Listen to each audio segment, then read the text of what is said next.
Hola, hoy es martes 17 de enero del año 2023. Junto a mis compañeros de la maestría en innovación, Valentina Monroy, Adriana Guerrero, Oscar Rubiano y quien les saluda, Ángela Henao, les damos las gracias a los expertos por aceptar esta invitación. Desde la materia de prospectiva orientada por el profesor Alejandro Martínez, venimos analizando uno de los grandes problemas que encontramos hoy en Colombia, y es el abstencionismo que existe entre los jóvenes en elecciones presidenciales de la República. Y nuestra pregunta orientadora básicamente ha sido: ¿cuál es el papel de los niños que hoy tienen 10, 11 y 12 años en las elecciones presidenciales en el año 2030? Se trata entonces en este espacio de aplicar el método Delphi, que es una de las herramientas generales de prospectiva que busca acercarse al consenso de un grupo de expertos con base en el análisis y la reflexión de un problema definido, y por ello hemos invitado a 4 profesionales con amplia experiencia y experticia en el tema para abordar este importante y delicado tema. Las vamos a invitar entonces para que nos acompañen y vamos a iniciar con una mujer que conozco hace bastantes años y que ha sido un referente acá en Estados Unidos en términos de lo que es el tema político. Ella es Litza Mayorga. Me da un segundito, yo le invito a que pase acá a escena. Litza Mayorga es politóloga, tiene un máster en administración, se especializa en temas de planificación de política y finanzas públicas, ha tenido experiencia en programas de desarrollo regional en más de 11 países de América Latina y el Caribe. Es además una maravillosa activista por la migración y la mujer y ha sido precandidata por colombianos en el exterior. Ella nos acompaña desde Washington, D.C. Litza, buenos días, ¿cómo estás? Puedes habilitar tu micrófono.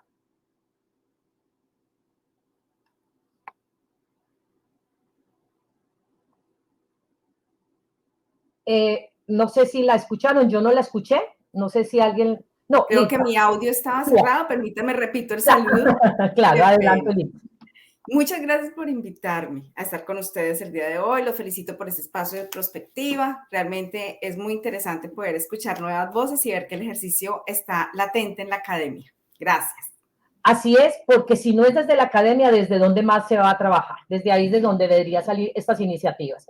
Llamamos aquí con nosotros a nuestro segundo experto. Él es Luis Ángel Pérez Ruiz. Es un politólogo de la Universidad de Antioquia, con magíster en comunicación, transmedia, coordinador de operaciones del Centro de Análisis y Entrenamiento Político CAEP, con experiencia en procesos de pedagogía electoral, campañas electorales, comunicación de gobierno y proyectos educativos en zonas rurales de Colombia. Gracias, Luis Ángel, por acompañarnos, porque CAEP es uno de los grandes referentes que tenemos en Colombia y en otros países frente al tema del ejercicio de la pedagogía política. Gracias por estar con nosotros. Gracias a ustedes por invitarme. Me parece muy interesante el ejercicio, sobre todo el público, el que vamos a estudiar, porque usualmente nos enfocamos más que todo en gente o en jóvenes de 16 años y dejamos un poco olvidados a los niños de 10 a 13 años. Así es, y precisamente para esto son esos ejercicios de prospectiva que permiten anticiparnos y tomar ventaja desde años anteriores. Y asimismo le damos también la bienvenida a Harvey Restrepo. Luis Ángel nos acompaña desde Medellín, Harvey nos acompaña desde Cali. Es un consultor político, experto en branding y marketing, tiene un MBA, una especialización en marketing, es administrador de empresas y además publicista. Ha sido asesor de campañas políticas, estratega político, especializado en marketing electoral y de gobierno, y experto en diseño de imagen, marca personal y construcción del mensaje. Es además docente en las áreas, en los niveles de maestría, gerente y escritor de un libro que ya quiero leerlo, que se llama La estrella de la estrategia electoral. Luego nos cuentas dónde lo podemos conseguir, porque qué rico leerlo. Y además es un gran conferencista internacional, que fue precisamente donde nos conocimos. Harvey, qué gusto que estés aquí con nosotros. Ángela, qué gusto, ¿no? El gusto es para mí. Mira, estos espacios yo creo que siempre son enriquecedores. Yo creo que siempre toca hacer esa perspectiva de la que tú hablas. Y ahora no estoy en Cali, estoy muy cerquita del Liceo, estoy en Virginia y he estado yendo a Washington, pues porque he tenido además de conocer y pasear y bueno, vivir este país, pues también unas reuniones con unos amigos. O sea que, ¿no? Como tú dijiste al principio, ojalá nos divirtamos. Y un saludo a todos los que están en el panel, en la mesa, a todos los amigos, los expertos, una bendición tenerlo y escucharlos. Pero que es esta maravilla, Harvey, está muy cerca de Litza, así que a disfrutar este país. Sí. Está un poquito frío, pero nada, el corazoncito calientito, que es lo más importante. Por aquí nos tenemos que encontrar. Así es. Ahorita ya entramos en contacto seguro y aquí seguramente hoy también van a nacer vínculos de este encuentro que vamos a tener. Y vamos a llamar también acá a nuestro espacio a una persona que me tiene muy impactada por lo que está haciendo, a pesar de lo joven, que ustedes lo ven allí, tiene un recorrido muy increíble. Él es Steven Osorio, es un profesional en gobierno y relaciones internacionales, tiene más de 6 años en experiencia en formación ciudadana, además de ser speaker y tallerista en temas de paz, juventud y liderazgo. Pertenece a la Corporación Consorcio Ciudadano, donde también ha sido miembro de su junta directiva, dedicada a formar a jóvenes universitarios de la ciudad en temas de Estado, economía, ciudadanía y política. Tiene un emprendimiento muy especial, un emprendimiento social que se llama Politips, particularmente muy fuerte en Instagram. Hace pedagogía ciudadana a niños, niñas y adolescentes y jóvenes sobre temas fundamentales en un lenguaje muy sencillo, pero sin prescindir del fundamento académico teórico. Entonces, aquí los tenemos a nuestros speakers. Nos encantará también que, por supuesto, nuestros compañeros, Valentina, Oscar y Adri, les den la bienvenida. Pues muchas gracias, Ángela, por la invitación a todas y todos los expertos aquí, compañeros en el panel. Es muy cierto, la juventud no hay que confiarse mucho porque ya por genética está ahí configurado, pero como muchos otros jóvenes hemos venido haciendo muchas cosas y pues por supuesto aquí estamos para compartir y reflexionar. Qué bueno que nos acompañes, Steve. A ustedes, muchas gracias. Bueno, muy bien. Entonces, en nombre de la Universidad del Área Andina, en nombre de la maestría en innovación de esta materia de prospectiva, en nombre también del docente y de nuestros compañeros, les damos las gracias por estar acá y vamos a explicarles la metodología en 3 pasos muy sencillitos, que con seguridad para ustedes van a ser muy claros. Cada uno de ustedes va a responder a 3 preguntas que previamente ustedes han conocido, sin embargo, las vamos a recordar. ¿Cómo disminuir el abstencionismo de niños que hoy tienen 10, 11 y 12 años durante las elecciones presidenciales colombianas en el año 2030? 2. ¿Estamos garantizando como sociedad que las y los jóvenes pueden ejercer el derecho al voto de manera integral y digna? Y 3. ¿Qué cambios o qué cambiarían las elecciones del 2030 respecto al modelo actual de hacer política? Esas son entonces las 3 preguntas. El segundo elemento a tener en cuenta es que cada ronda de preguntas va a estar guiado por un moderador que corresponde a mis 3 compañeros de esta forma. Valentina será la responsable de la primera pregunta, Oscar de la segunda pregunta y Adriana de la tercera pregunta. Ellos les van a leer de nuevo la pregunta en cada ronda, les van a dar la palabra y además van a controlar el tiempo. Y aquí queremos recordarles que cada uno de ustedes va a tener 2 minutos para responder a cada pregunta. Es muy especial que tengan en cuenta este tiempo para que puedan también hacer un uso adecuado de él. Y el tercero, al no ser un debate, no se va a discutir sobre puntos de vista de otros panelistas. Este es un modelo Delphi que convoca expertos frente a un tema específico guiado por un problema. Entonces, bueno, con estas reglas claras iniciamos este panel de expertos y en este momento, entonces, ya dándoles la bienvenida, los vamos a dejar con nuestra compañera Valentina, que es la que va a guiar la ronda de la primera pregunta. Muchos éxitos y muchas gracias de nuevo por estar acá. Bueno, aprovecho también para saludarlos. Es emocionante y estoy con esta mirada de aprender de ustedes, de lo que van a contarnos, porque de verdad es muy interesante la mirada de ustedes como expertos. Y empezamos con la primera pregunta. Desde esa mirada de perspectiva y esas nuevas dinámicas políticas que se están viendo, me gustaría que por favor nos contaran cómo disminuir el abstencionismo de los niños que hoy tienen 10, 11 y 12 años durante las elecciones presidenciales colombianas en el 2030. Entonces, me encantaría iniciar con Litza Mayorga. El panel es todo tuyo. Muchas gracias, Valentina. Bueno, esta pregunta tiene mucha responsabilidad. Realmente yo creo que es una base para podernos preguntar si estamos haciendo las cosas nosotros adecuadamente. Todos, los analistas, los que estamos en la academia, los que estamos en partidos políticos y el ciudadano, el común. Hay dos situaciones que tiene un menor de 15 años y la primera es la educación con la cultura ciudadana que se le está enseñando en su escuela, en su barrio, en su medio, en su sociedad, en su casa. Y el segundo factor que tiene un menor de 15 años es también los espacios de participación que se le abren con las oportunidades que tiene en sus medios, en su espacio social. Uno puede decir que un menor de edad y un preadolescente maneja el crecimiento y la construcción de valores y principios. Nosotros tenemos en Colombia un fuerte abstencionismo en adultos. Les voy a dar una cifra. Colombianos en el exterior están más o menos calculados en alrededor de 6 a 8 millones de colombianos. Las olas migratorias en los últimos años han sido muy altas. No hay un acuerdo estadístico entre el DANE y las cifras que reportan otros países, pero haciendo un cálculo de Naciones Unidas pone esa última cifra.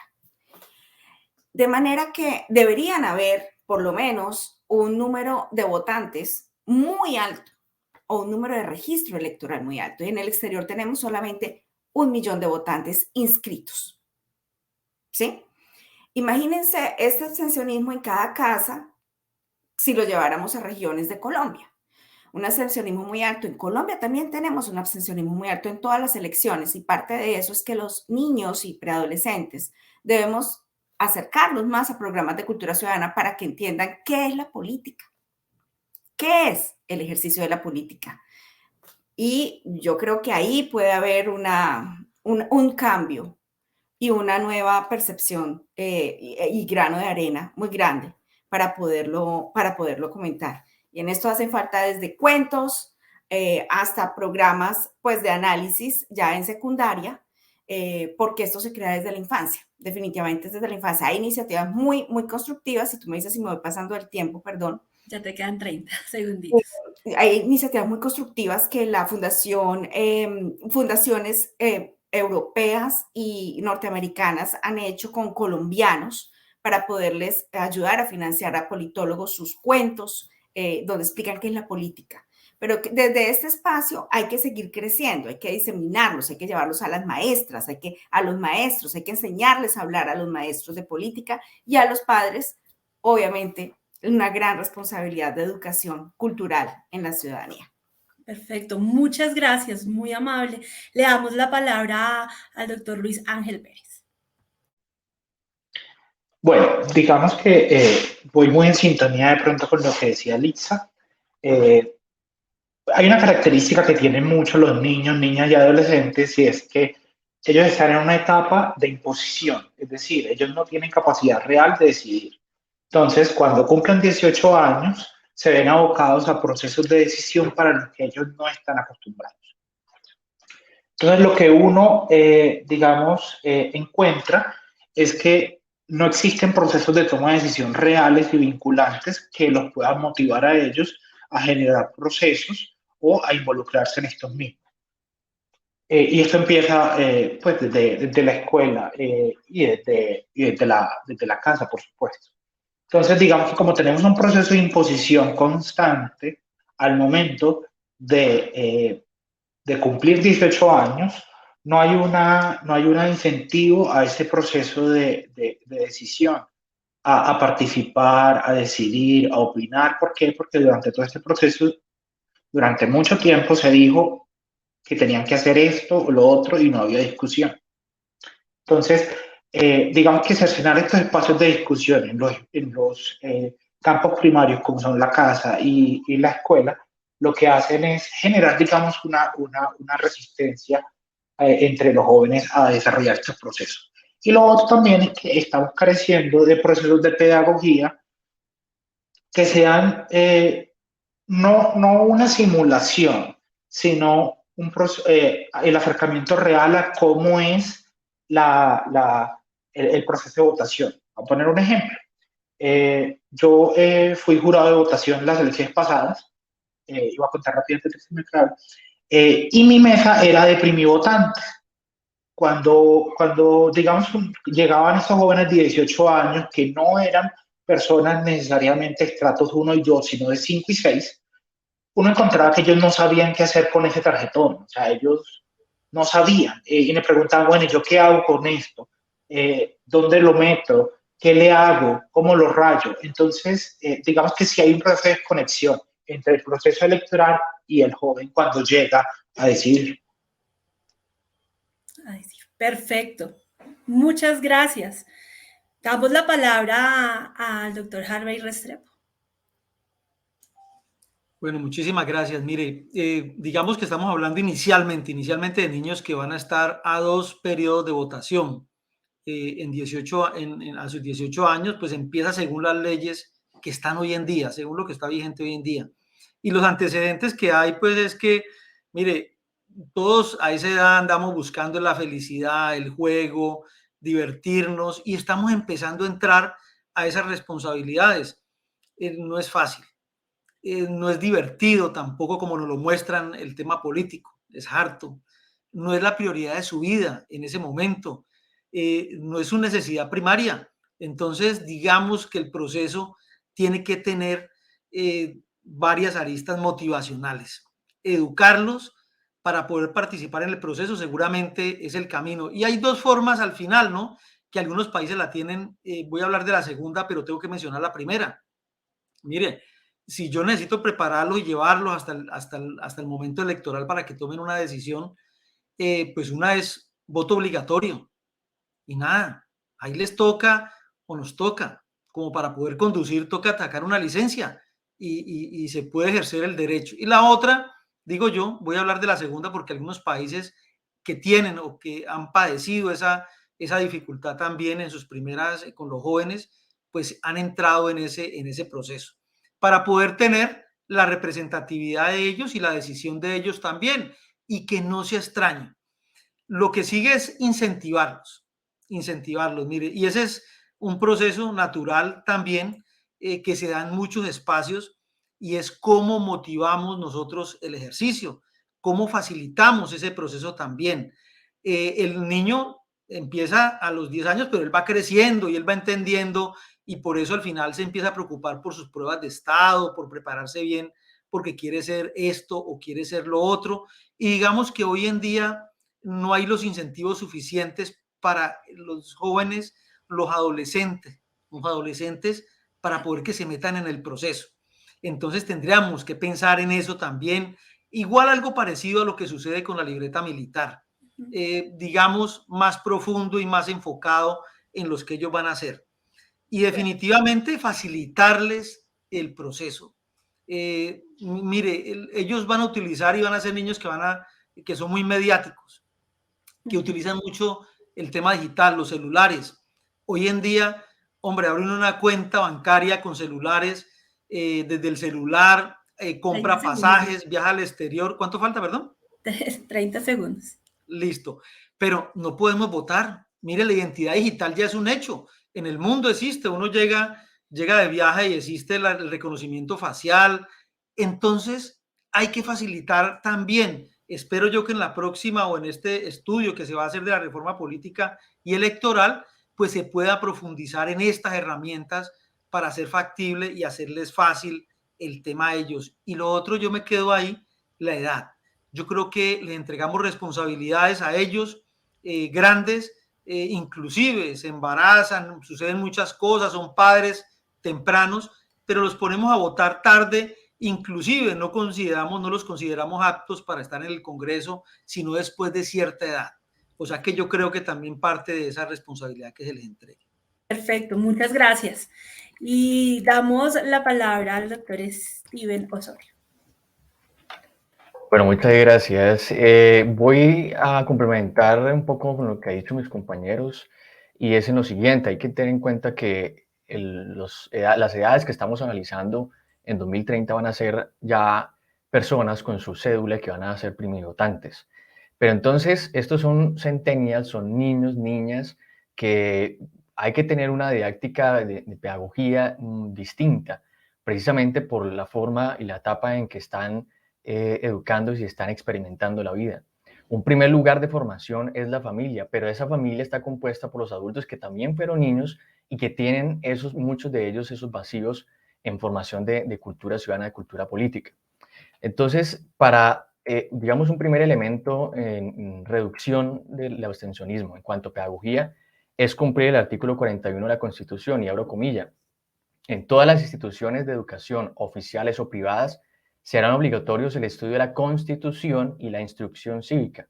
Asimismo, se fomentarán prácticas democráticas para el aprendizaje de los principios y valores de la participación ciudadana. El Estado divulgará la Constitución, cierro comillas. Entonces, el cumplimiento primero de este artículo es para mí la base de toda esa estructura para que los niños, en medio de su forma de aprender, sea a través del juego, sea a través de cartillas, de canciones, de salidas, de dibujos, pues entiendan que su formación más adelante va a ser tan importante para que incluso puedan exigir el cumplimiento de sus derechos y que puedan exigir también la garantía y que se defiendan, no solamente de ellos ya como adultos, sino también de los niños, seguramente cuando ellos conformen su familia o de cualquiera que sea. Entonces, eso también se complementa con clases de historia, que ya no se ha vuelto tan fuerte en las instituciones, y la instrucción cívica y constitución política, pero más pedagógica, más de diversión, más de juego en las aulas de clase. Perfecto. Muchas gracias, doctora Litza, y doctores, de verdad, muchísimas gracias por respondernos esta pregunta, y los dejo con mi compañero.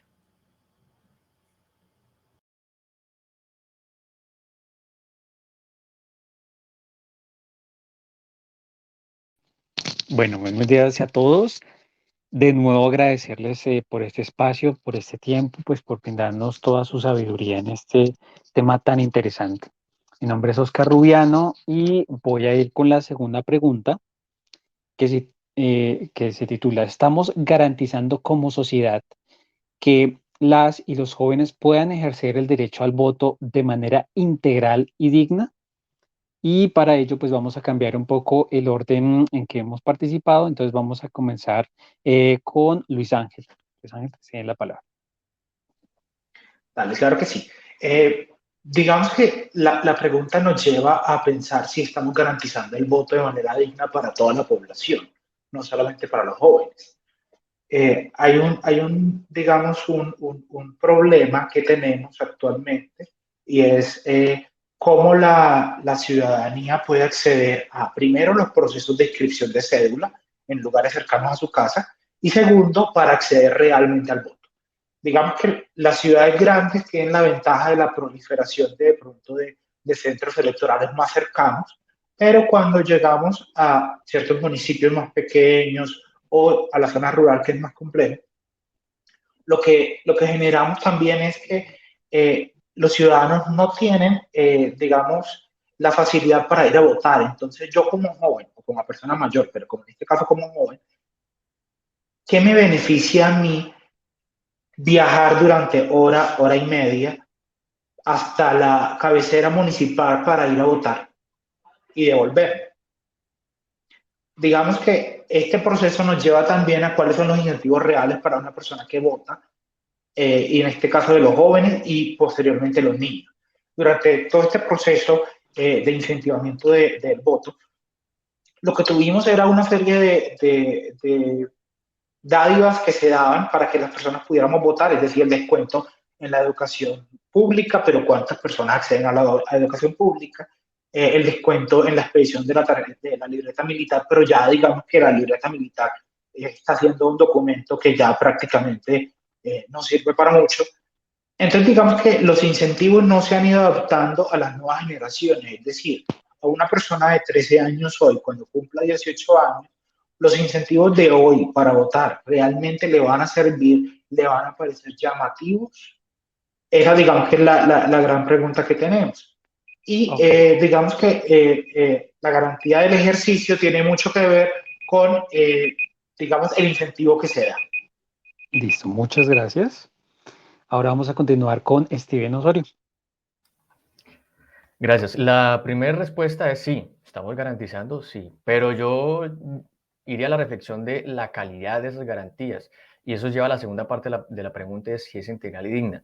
Entonces, en cuanto a la primera respuesta es, pues están los mecanismos de participación ciudadana, están, digamos, las leyes, las normas legales están. El voto, el referendo, consulta popular, plebiscito, cabildo abierto, revocatoria de mandato, iniciativa legislativa, las veedurías ciudadanas, los mecanismos y las herramientas legales están. El Estatuto de Ciudadanía Juvenil, por ejemplo, la Ley Estatutaria 1885 del 2018. Pero entonces, eso está relacionado con qué tanto están formados esos jóvenes para entender el poder que tienen estas herramientas para construir la democracia, para fortalecerla o para cuestionarla o para eliminar lo que se considere que está afectando esa calidad de democracia. Y eso parte con lo que hemos mencionado anteriormente, la formación en los colegios, en las universidades, no necesariamente incluso en los espacios educativos, sino también en los barriales, en las comunas, en los conjuntos residenciales. Las HAL, las HAC son espacios que son los primeros niveles de toda esa estructura de participación ciudadana.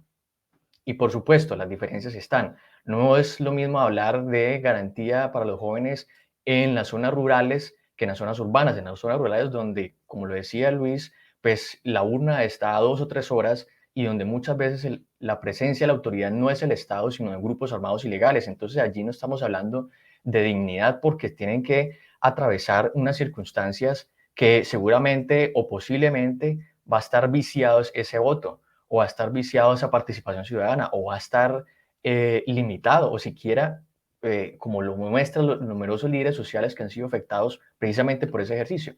Entonces, yo llevaría la reflexión a que sí están garantizados, pero también la calidad de esas garantías.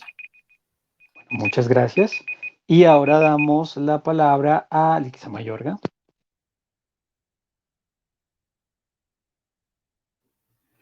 Gracias, gracias, Oscar.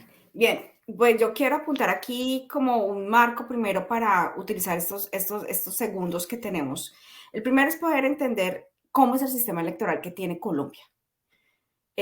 Lo decía muy claro Steven, desde las bases de entender la Constitución, tenemos que partir cuando es un niño, pero tiene que ser esto un proceso a lo largo de la preadolescencia y fortalecerlo luego, antes de que el joven pueda empezar a dar el voto, que sea un voto de opinión, que sea un voto estructurado, que sea un voto no cooptado y que sea un voto muy bien argumentado.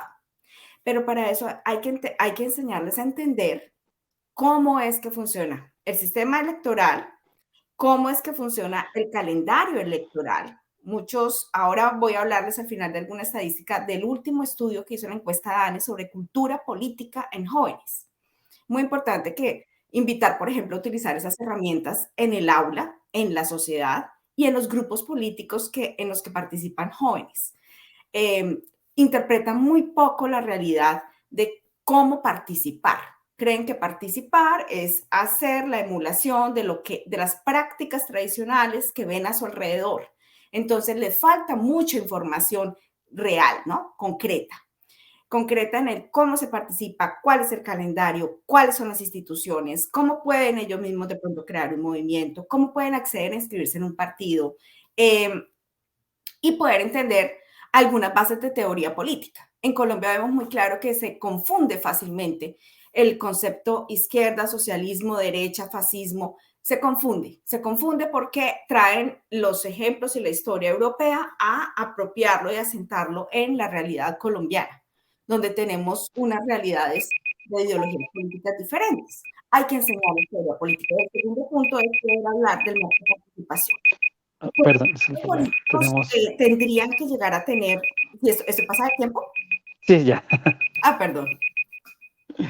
Bueno, entonces, discúlpenos, yo sé que un poco corto el tiempo. Vamos a darle entonces la palabra a Harvey.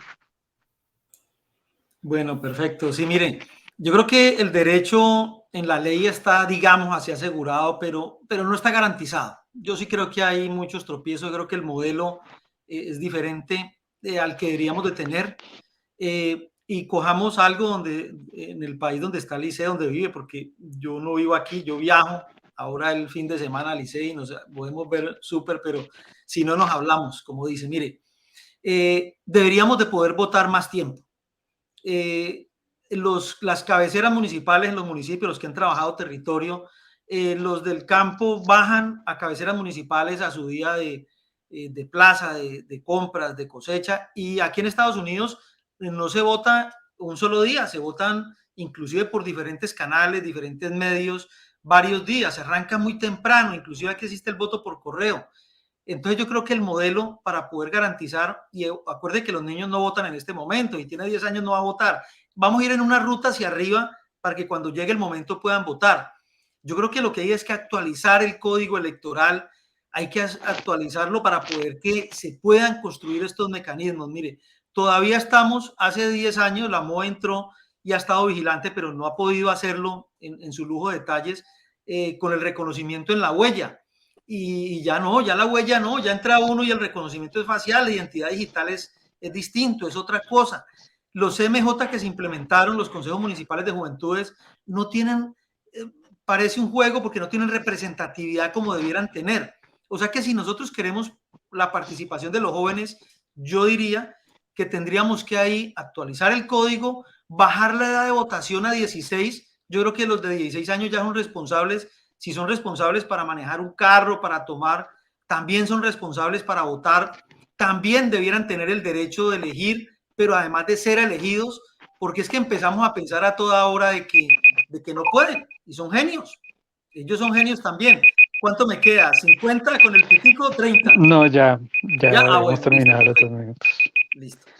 Bueno, muchas gracias. Entonces doy paso a mi compañera para realizar la tercera pregunta.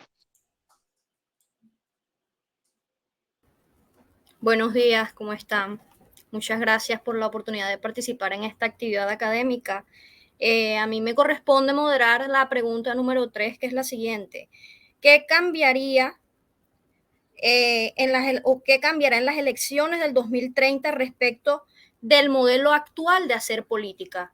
Quisiera que por favor comenzáramos con la doctora Litza Mayorga. Bueno, Adriana, yo creo que aquí hay una frase de Víctor Hugo, no es mía, que dice que hay que crear pensar un sueño para crear un futuro. Y en este tema necesitamos voto electrónico y voto digital para que no solamente los jóvenes de Bogotá o de Ibagué o que están en un casco urbano puedan votar, sino para que todo el mundo pueda acceder en unas 24 horas de elecciones libres, garantizadas y accesibles. Ese espacio es ineludible. Nosotros tenemos que modernizarlo y no podemos seguir pensando en una caja de cartón, moverla. Lo siguiente es poder entender que los jóvenes en un alto porcentaje no creen en la democracia. Entonces, nosotros tenemos una estadística que el 55% medianamente creen que el país es democrático y un 20% creen que no es democrático Colombia. Esto entre jóvenes de 18 a 25 años. Y tenemos otro problema y es que en las elecciones, el 55.8% de los jóvenes inscritos, después de registrar la cédula, no van y votan. Entonces, yo creo que el problema aquí no es, o mejor dicho, las soluciones no son de generar más rango de edades, sino precisamente de pensar que los jóvenes no son solamente un factor de objetivo etario, sino que son un objetivo de la sociedad que tiene unas necesidades que deben ser representadas por los partidos políticos. Podemos bajar la edad como en Argentina, si quieren 16, 14, 12 años, podemos ponerlos. El problema va a ser la calidad del voto y cómo la influencia de los partidos políticos y la politiquería tradicional va a influir para capturar un voto más joven y más rápidamente corruptible. Si los adultos... Muchas gracias. Ok, gracias. Sí, señora. Gracias, muy amable. Perfecto. Continuamos, por favor, con el doctor Luis Ángel Pérez Ruiz. Bueno, digamos que a 2030 lo que me esperaría es la flexibilización de todos los procesos electorales, ¿cierto? Tanto la flexibilización del proceso de inscripción de cédulas para las personas que cambien de domicilio como la flexibilización del proceso. Esto con el fin de generarle cercanía a la actividad. digamos que las personas, o digamos que cuando una persona llega a la urna, la siente muy distante, hay una pared ahí, y no hay un conocimiento real de qué va a pasar después, o sea, ¿esto para qué sirve? Pues la eterna discusión de que el voto en blanco se le suma al que va ganando. Entonces, digamos que como no hay una comprensión del proceso, pues sí hay una distancia. Entonces, lo que uno esperaría, primero, la flexibilización de los procesos electorales, que sean más cercanos, y esto tiene que ver mucho con la digitalización del proceso, y también tiene que ver con la creación o con la formación en los jóvenes de un proceso interior que vaya de la mano de los colegios y de las familias para la toma de decisión.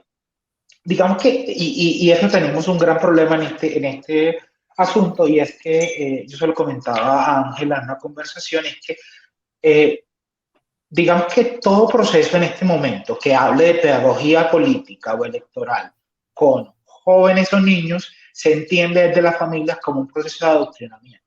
Entonces, si ya de entrada desde las familias tenemos esa barrera y ese rechazo, lo que tenemos es una dificultad para desde la educación poder generar estos procesos y que los jóvenes, los niños, las niñas y los adolescentes se puedan acercar a la elección. Entonces, como no tenemos esta cercanía, sí está la dificultad para ese proceso. Entonces, lo que esperaríamos a futuro es digitalización, flexibilización y una formación de criterio político desde las instituciones educativas. Sí, señor. Muchas gracias, muy amable. Seguimos con el doctor Harvey Restrepo. Bueno, lo he comentado antes, lo que va a cambiar es la reforma electoral. Mire, nos tenemos que anticipar a algo que ya sabemos, lo digital, los tiempos de votación. Yo creo que ahí tiene que haber un ejercicio y porque es que les voy a contar, mire, la juventud, y hablando, pues yo estoy en el mundo político desde el marketing político y electoral, y genera desconfianza en algunos sectores, les voy a decir. Lo generan y a toda hora andan pensando pues que estos muchachos, resulta que la revolución del 68, mayo del 68 la hicieron jóvenes.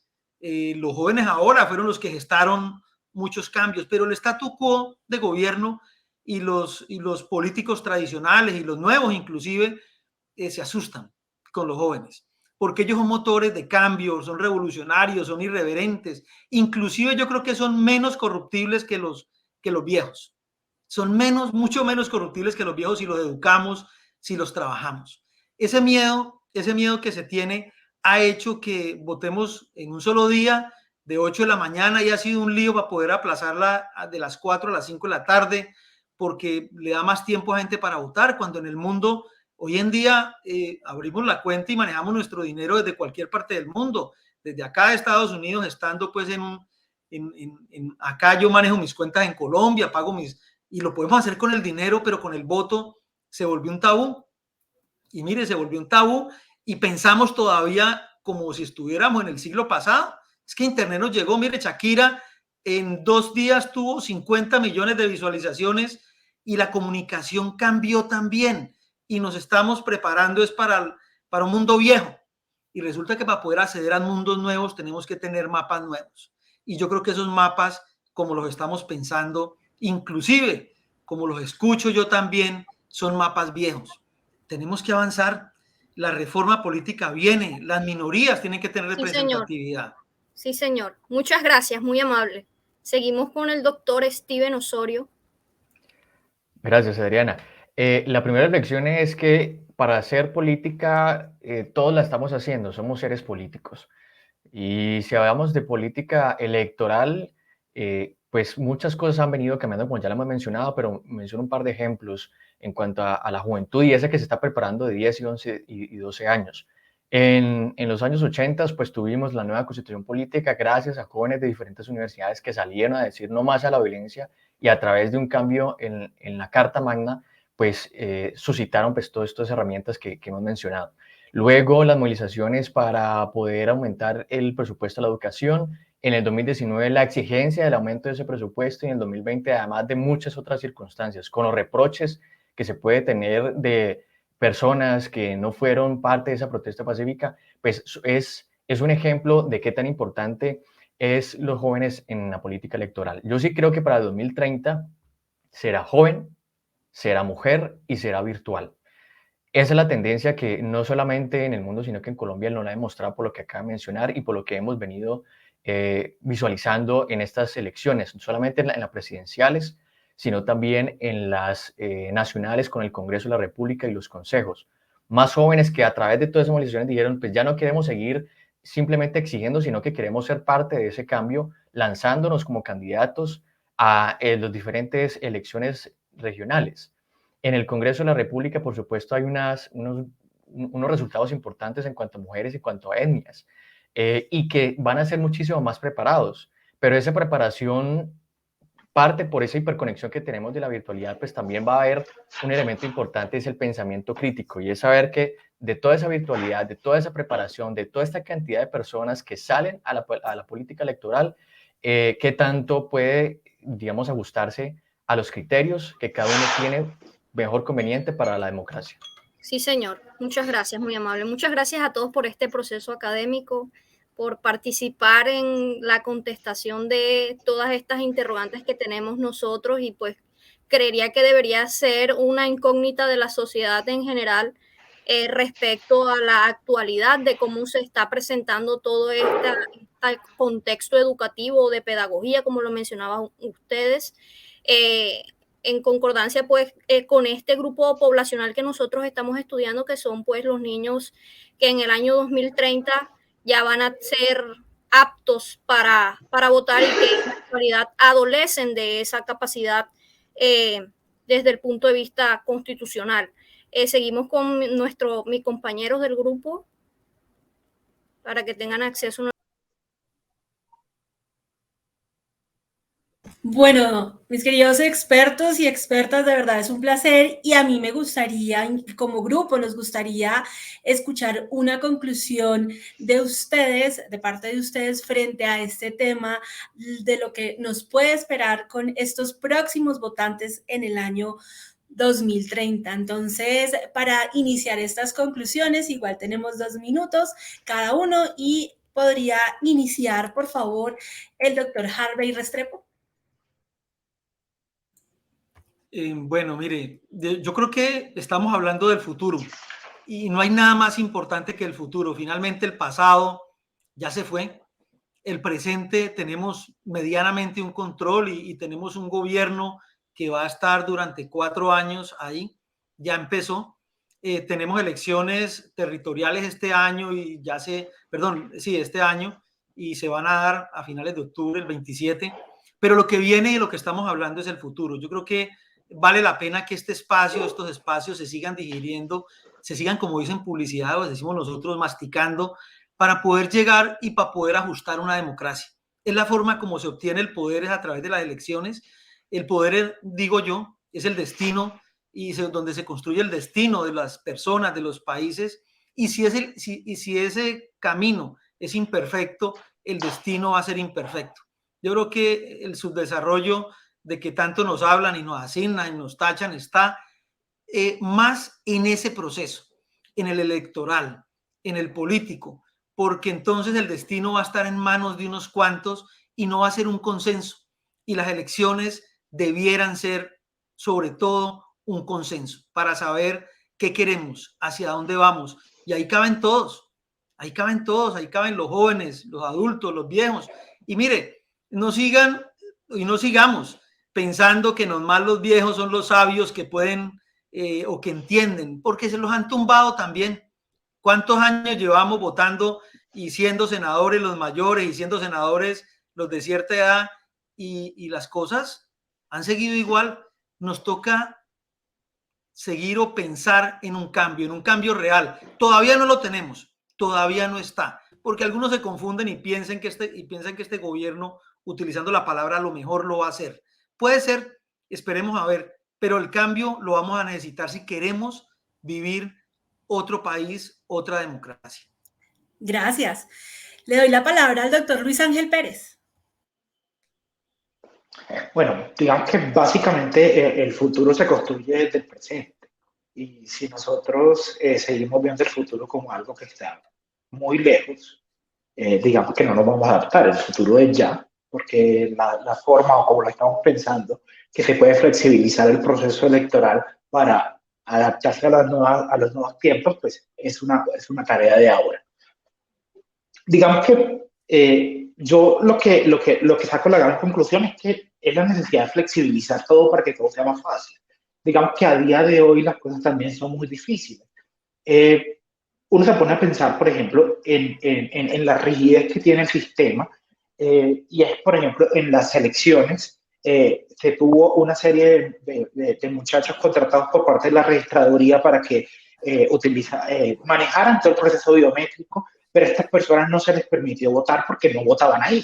Entonces, digamos que de entrada hay una barrera. ¿Y qué prefiere un joven de 18 años? ¿Ganar dinero por un día de trabajo o ir a votar? Entonces, de entrada ya las necesidades están muy claras.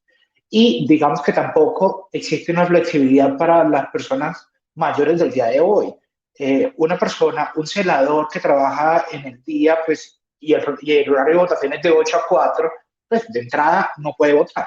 Entonces, la restricción al voto y la flexibilidad sí tiene mucho que ver con las personas jóvenes y a eso digamos que a eso se le apunta, pero también es un proceso actual, o sea, las personas de hoy en día, y que también hablan mucho de cómo los jóvenes no participan, digamos que ellos también tienen unas limitaciones para hacerlo.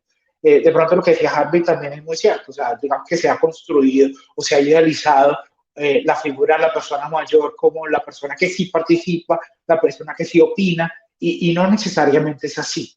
Entonces, en este proceso se ha satanizado y se ha demonizado un poco a la gente joven, y eso es lo que digamos que es un proceso de construir de aquí al 2030 para que cualquier decisión que se tome en cuanto a los procesos electorales, flexibilizar la edad o no, digamos que esté mediado por un consenso de la sociedad. Perfecto, muchas gracias. Le doy la palabra a la doctora Litza Mallorca. Gracias, Valentina. Bueno, yo centraría la conclusión en que se requiere que Colombia abra con innovación procesos educativos desde la infancia. Y que se haga una fuerte conciencia de que la cultura ciudadana no es solamente para trabajar en alcaldías y en la calle, normas sociales, sino que debe partir también de apoyar procesos de cultura ciudadana en organizaciones escolares y sociales. Sumaría como conclusión que realmente necesitamos, además de esas escuelas nuevas de política, donde se incluyan a líderes infantiles, a líderes adolescentes, a posibles líderes también, no solamente aquellos que ya han sido elegidos, sino accesibilidad a maestros. Los maestros son clave en este punto. Si un maestro no se educa, no puede replicar el conocimiento de la innovación, de cómo participar de otras maneras. La figura del líder estudiantil en un curso tiene que ser renovada, tiene que llevarse a otros espacios con ejercicios más factibles de poder capturar innovación. Un ejemplo es que los consejos municipales de juventud, primero, votaron muy pocos jóvenes en Colombia, muy pocos jóvenes fueron a las urnas, y segundo, no tenemos una evaluación en curso que nos dé un monitoreo exacto de si la gestión que hacen esos jóvenes en esos espacios produce efectos de bienestar en la sociedad. Y eso hay que decírselo a los jóvenes. No es solamente crearles el espacio de participación, es decirles cómo les fue y cómo pueden mejorar. Y ese ejercicio no lo estamos haciendo en Colombia, no se está haciendo. Entonces, el monitoreo y la evaluación de esos jóvenes en los espacios es necesarísimo de manera inmediata crear. Y creo que es otra conclusión que saco. Y por último, la última conclusión es, no falta entender la cultura política de cada región de Colombia.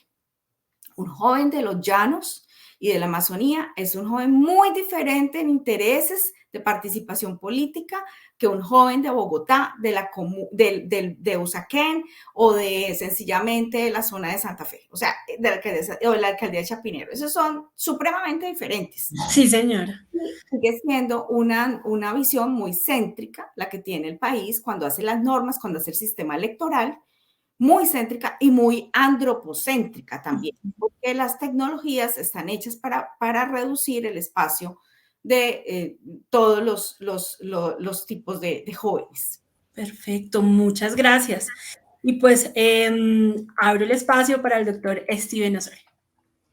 Gracias. Pues primero agradecer por este espacio, maravilloso conocerlos y reflexionar sobre juventudes y política. Primero un par de reflexiones.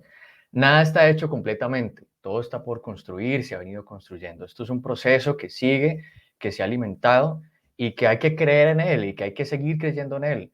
Yo digo algo y es, creo que tenemos el síndrome del impostor nacional porque creemos que todo es malo y constantemente todo muchos medios de comunicación están presentando noticias que el contrato, que la ruta, que la construcción, que se robaron, que asesinaron. Entonces, todas estas noticias crean un lenguaje, una narrativa que nos dice, pues entonces, ¿para qué vamos a participar si nos están matando? ¿Para qué participar si le van a agregar esos votos a tal persona? Todo eso, esa narrativa y toda esa falta y esos espacios, esos vacíos que hay que seguir en ese proceso creyendo que se puede y que lo hemos hecho y que hay que resaltarlo, y los resultados están en la Constitución, en los jóvenes que han sido elegidos, en los reconocimientos, en las normas. Eso creo que es importante, y es seguir haciendo pedagogía en algo tan sencillo, por ejemplo, como agregarle, recuerdo yo una vez alguna propuesta de Antanas Mocos diciendo que en las leyes, agregar no solamente publíquese y cumpla, sino que publíquese, explíquese y cúmplase. Explicarle a la gente qué está diciendo en esa ley, porque el lenguaje es muy, muy técnico, es muy de los abogados. Entonces, bajar a eso, al común, a las personas que nos están escuchando por televisión o por radio, que es uno de los medios más utilizados, pues eso ayuda a la formación de la cultura ciudadana, a la cultura política. Y pues yo creo que estos espacios ayudan también a seguir creyendo, a seguir compartiendo experiencias y ir dibujando la ruta. Entonces, pues seguimos en ese proceso, y qué bueno que todos aquí que estamos presentes podamos construir.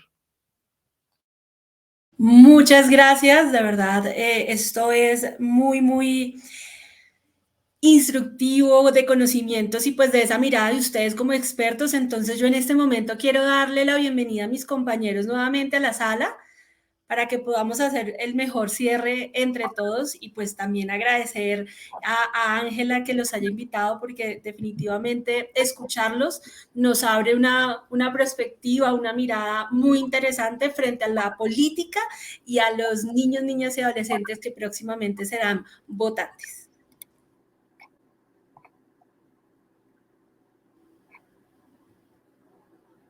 Bueno, pues agradecerles a ustedes por entregarnos, además de su experiencia, su experticia, que son todos estos años recogidos y puestos al servicio de una práctica profesional.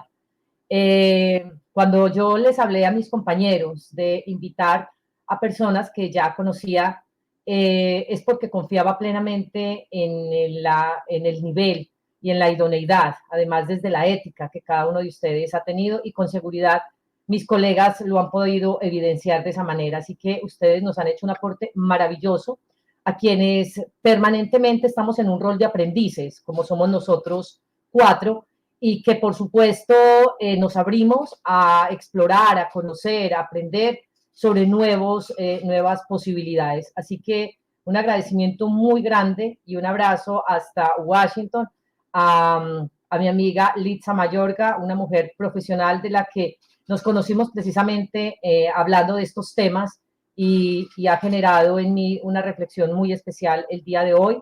Un abrazo también a Luis Ángel Pérez, también desde acá, un agradecimiento y un saludo muy especial a Carlos Andrés, que fue la persona y es el director de CAEP, quien nos ha posibilitado que Luis esté hoy acá.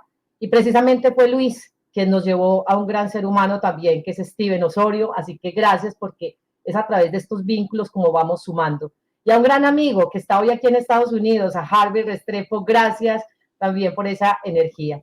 Bueno, quería simplemente darle la palabra a Valentina, Adriana y a Oscar también para que se despidan y les den las gracias a cada uno de ustedes. Pues doctores y doctoras, de verdad es muy interesante, muy enriquecedor poder haberlos escuchado, tener esa mirada. Steven, toda mi admiración. Ojalá nos regales el Instagram que escuché que Ángela dijo para tener. Ya lo sigo. Por favor, doctora Litza, verdad, muy enriquecedor, muy interesante todo lo que nos compartió. Doctor Luis, interesante la mirada de educar, de revisar, de poder entender un poco esas miradas de los jóvenes. Y doctor Harvey, de verdad, muchas gracias por esa mirada y aparte darnos a conocer la importancia de la digitalización de todo lo que son estas campañas políticas y poder llegar a ellas. De verdad, muchas gracias. Muy interesante haberlos escuchado y muy enriquecedor.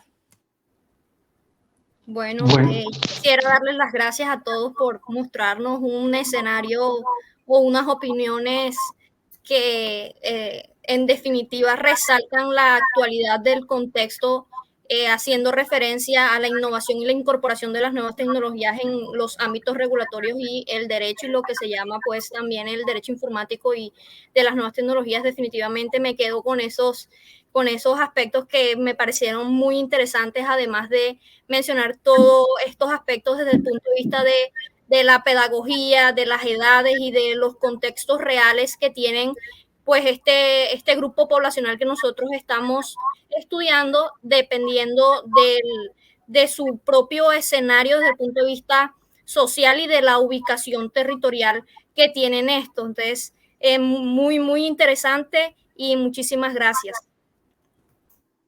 Bueno, de mi parte también quiero agradecerles a todos ustedes. Me quedo pues con unas interesantes reflexiones, con palabras clave, como por ejemplo el voto obligatorio, la necesidad de hacer cambios en las políticas públicas, las oportunidades en campañas en diferentes entornos de participación ciudadana y por supuesto pues la necesidad de darles la oportunidad a los niños y niñas y jóvenes de ingresar dentro de este escenario político que es tan interesante. Entonces, muchas gracias a todos y pues espero que pasen un feliz resto de día. Así es, gracias también. Este agradecimiento lo reciben de parte de nosotros. Y cerramos con 5 palabras que fueron muy importantes que trabajamos en este día de hoy. Innovación, pedagogía, generaciones, virtualidad, confianza y otra muy especial, minorías. Esas 6 palabras son las que básicamente han acompañado este encuentro de hoy. Así que a cada uno de ustedes, gracias por poner esa semilla para generar mejores aspectos en la pedagogía, porque ya lo dicen ustedes, todos somos políticos, porque todos tenemos una obligación y una responsabilidad y también unos derechos en esta área. Así que mil gracias y esperamos que estos aportes de nuestros expertos sean valiosos también para los otros compañeros de esta maestría y que también se pueda seguir replicando en otros escenarios. Mil gracias a ustedes. Hasta pronto. Chao. Gracias. Buen día.